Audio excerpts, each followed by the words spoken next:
I'm posting this here because I'm out of places to put it, and because silence almost killed me. I'm a woman in my late 30s now, a mother, a voter, a neighbor who waves politely and brings soup when someone is sick. But for years, I carried a life that didn't belong to me when that powerful people decided they owned. What happened to me is real to me, even if the world prefers neat explanations and closed files. When I was 19, I was promised work abroad. Hospitality, they said. Events, I ended up on a private flight that landed in Iceland, far from the postcard images people love. Cold air, dark water, a house with no name on the gate. Men with names everyone would recognize if I wrote them. I won't. I don't need to anymore. What I lived through there was repeated, scheduled, controlled. 3 times a day, every day, my body was treated like a contract already signed.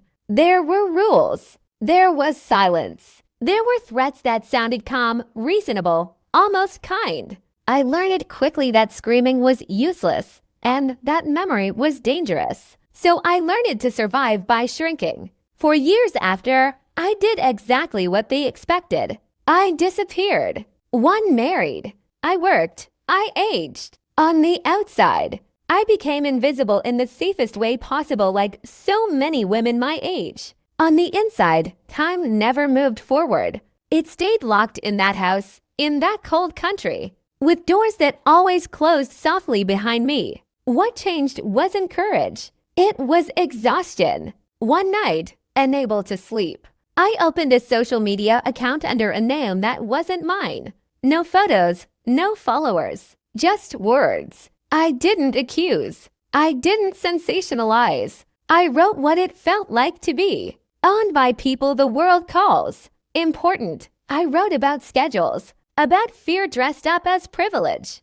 about how money doesn't shout, it whispers, and everyone listens. I expected it to vanish. Instead, it spread. Strangers began asking careful questions. Other women messaged me things like, "This sounds familiar," for the first time. I realized the truth didn't need permission. It just needed daylight. This is the beginning of how I stopped being quiet and how the people who counted on that silence began to panic. By the 3rd day, the comments stopped feeling casual. At first, people treated my post like a late-night confession, something sad, maybe exaggerated, something to read and move on from. But then a retired teacher asked me a question that caught me off guard. Why Iceland?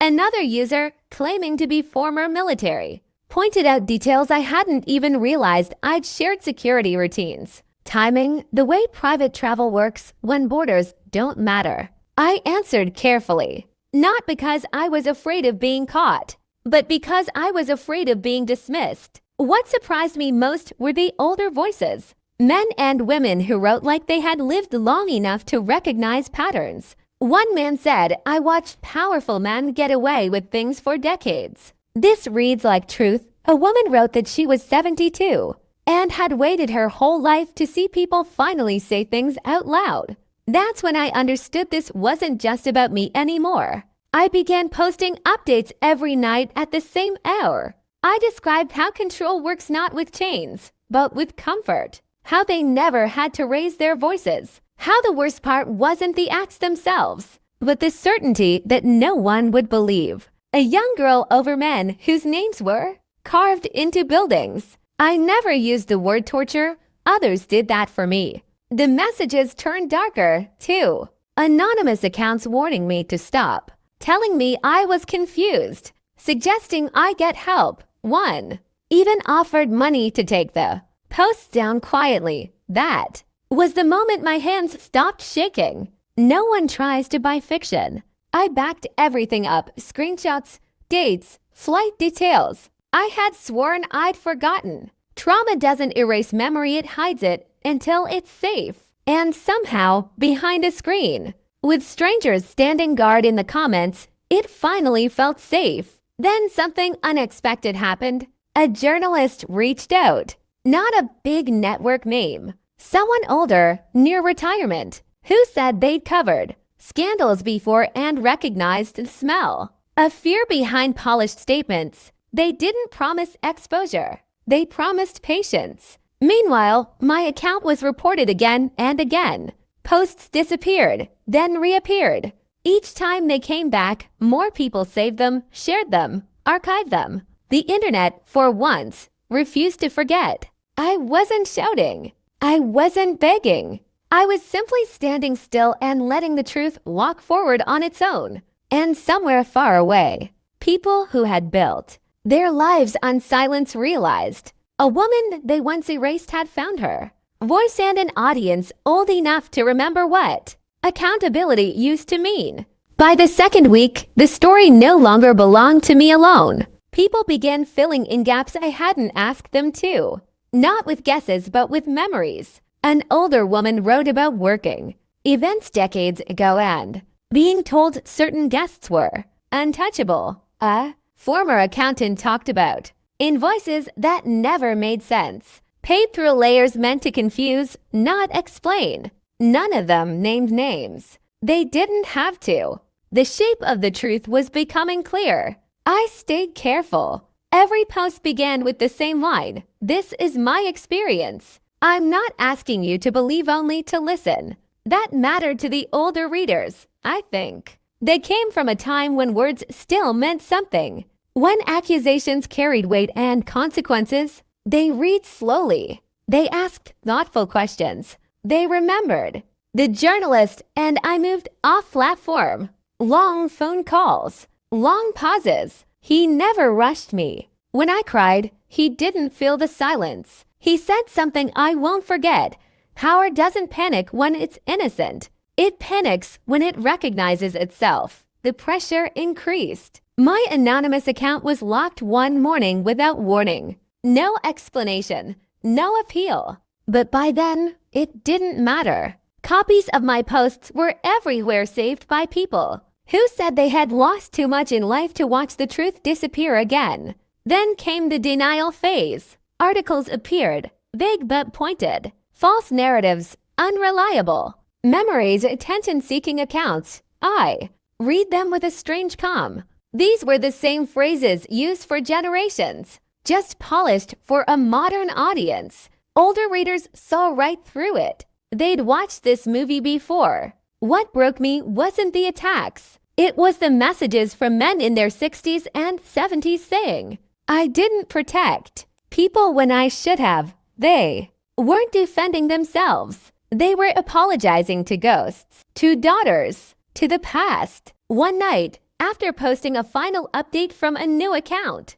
I received a message with a photo attached. A house, snow, a gate with no name. Taken recently. Someone else had gone back. I realized then that revenge doesn't always look like punishment. Sometimes it looks like exposure so complete that hiding becomes impossible. The house wasn't powerful anymore. It was just a building. And buildings don't survive daylight. I didn't feel victorious. I felt finished. For the first time since I was 19, I slept without rehearsing escape routes in my head. The truth was no longer locked inside me. It was out there, old enough to be recognized, loud enough to be remembered. And that scared them more than anything I could have ever done to them myself. After that night, everything changed. Not in headlines or lawsuits, not yet, but in the quiet, insidious way truth can creep into the edges of power. I continued posting updates, always careful, always factual. Names weren't necessary anymore. The world already knew which. People could move like shadows across continents and boardrooms. My audience didn't need spectacle. They needed the ledger of cruelty carefully itemized by someone who had lived it. Messages started arriving from women I had never met. Older women, younger women. Women who had been trained to believe they were alone. They wrote in fragments, in code, in careful anonymity. It's happening again. Not to me, but to my niece. Or, I see the pattern. I see the hand behind the curtain. Thank you. Each note was a thread connecting my story to the world I had tried to forget. And suddenly I wasn't alone anymore. I had expected fear to paralyze me. But something else had taken its place, a meticulous resolve. I started creating a timeline, a map of schedules, flights, meetings, the quiet corridors of private houses. I included dates, locations, and details others might dismiss as trivial, but which carried the weight of evidence. If nothing else, the record existed. If nothing else, it could not be erased. One morning, a strange thing happened. A well-known figure, someone I had once seen in the Iceland house, commented on one of my posts, not aggressively, not denying. Simply, "You remember too well." That comment went viral on our small thread. Older readers recognized the subtle panic behind the words. Someone else responded, "We're listening, and we're not letting it slide this time." It wasn't public yet, but the ripple had begun. Across the digital world, a quiet storm gathered. Archives that were once dismissed as conspiracy material were being examined with fresh eyes. Reporters contacted me carefully, asking for clarifications, corroborations, timestamps. I provided only what I could verify. Every detail a hammer striking against the walls of protection money and secrecy had built. The people who thought silence was their shield were discovering that daylight travels slowly but inevitably. And here's the strange part. I didn't feel hatred anymore. I didn't feel revenge in the way movies show it. I felt inevitability, like a tide that could no longer be held back, like a ledger that had finally balanced itself, not because anyone made it, but because the truth always has a way of finding its numbers. That night, I closed my laptop and looked at the dark sky above the city. I had survived everything they had tried to make permanent. And if the world outside my window began to recognize the shadow they had cast over me, I knew one thing for certain. They would never look at their own power the same way again. Next, in part 5, the reckoning becomes public. And the silence of decades is finally broken, not with noise, but with the undeniable clarity of what was always true. It happened quietly at first, not in screaming headlines, but in the subtle shudder of power starting to crumble.